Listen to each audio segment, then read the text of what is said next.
Olá, o estudo de hoje, o estudo 119, temos duas proibições que, na verdade, são de dois assuntos completamente diferentes.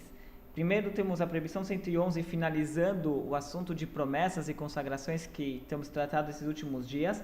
E a proibição 111 na verdade, já mencionou ela ontem, que é não resgatar terra que tenha sido consagrada sem nenhuma declaração específica de finalidade.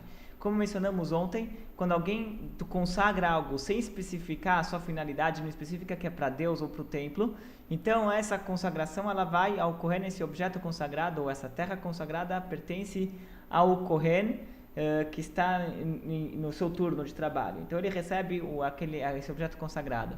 Ontem mencionamos que é uma proibição de não vender que o Kohen, é uma proibição de vender essa terra, e hoje ele estende, que na verdade explicamos ontem, que é o resgate, a proibição do resgate.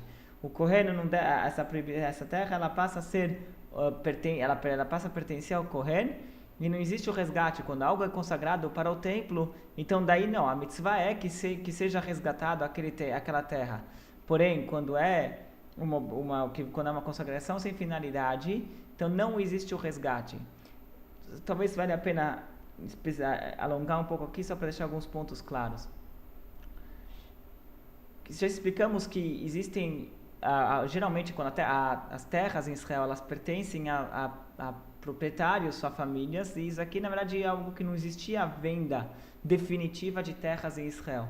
Não existia porque a terra foi dividida entre as tribos, cada tribo ganhou seu pedaço de terra, foi dividido entre as famílias, e não existia a venda definitiva de terra em Israel. Pelo menos até a época durante a época do primeiro templo foi assim, que não existia até a venda definitiva.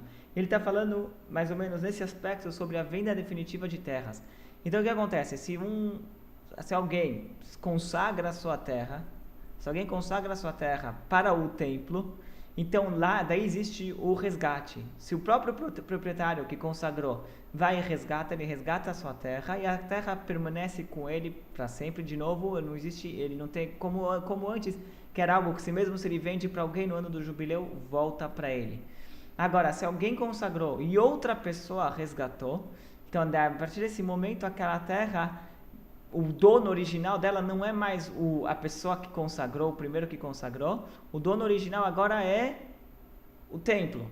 Então é algo que pertence ao templo. Então vamos colocar nomes das pessoas. Eu fui e consagrei uma terra que era minha de herança, que era do meu pai, que era do meu avô, e assim até as pessoas que herdaram, que conquistaram a terra de Israel, os que entraram em Israel. Então eu peguei e consagrei essa terra. Se eu vou e resgato ela, eu tenho que pagar um certo valor a mais pelo fato que sou eu que estou resgatando. Então essa terra volta para mim e ela pertence à minha família e aos meus herdeiros para toda a eternidade. Agora, se eu consagrei e não resgatei, foi o meu vizinho que não tem nada a ver e resgatou essa terra, então ele é o novo proprietário. Então agora essa terra pertence a ele até o jubileu. No jubileu essa terra vai voltar para o seu dono original. Quem é o dono original nesse caso? Não sou eu que consagrei a terra, é o templo, pertence ao templo. E nesse momento, quando as terras chegam para o templo, elas vão para os Kohanim. Então o Kohen acaba ganhando essa terra e pronto, não tem mais que ela volta para mim. Agora vamos passar para o próximo caso. Se a consagração foi feita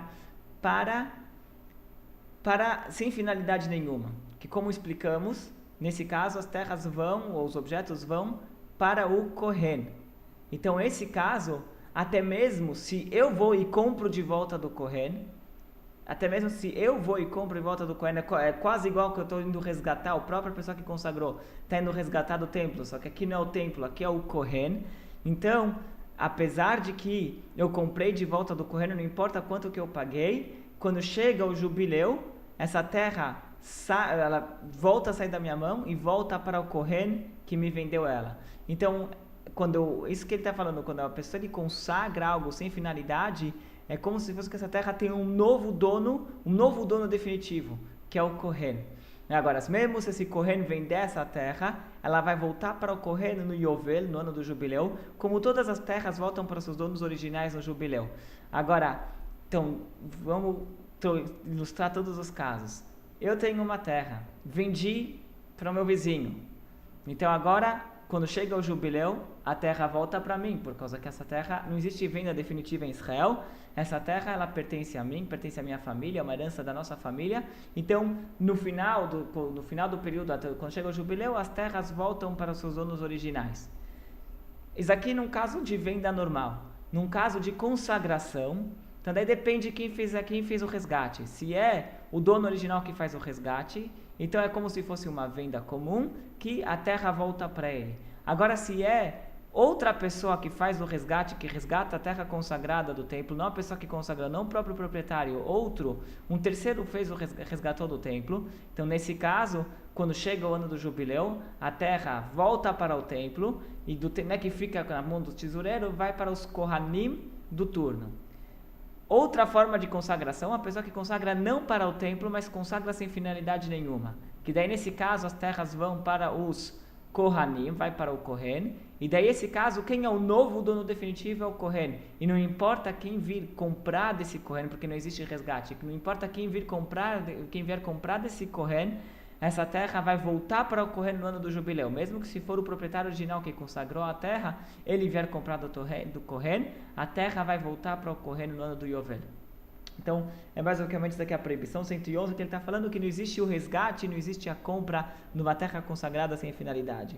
Depois temos um novo assunto, proibição 215, vamos abordar um pouquinho mais sobre ele amanhã, só para introduzir, é que não semear quilaim, não podemos plantar, misturar espécies na hora de plantar. A Torá está dando instruções aqui quanto ao agricultor, como ele vai plantar, ele não deve misturar espécies.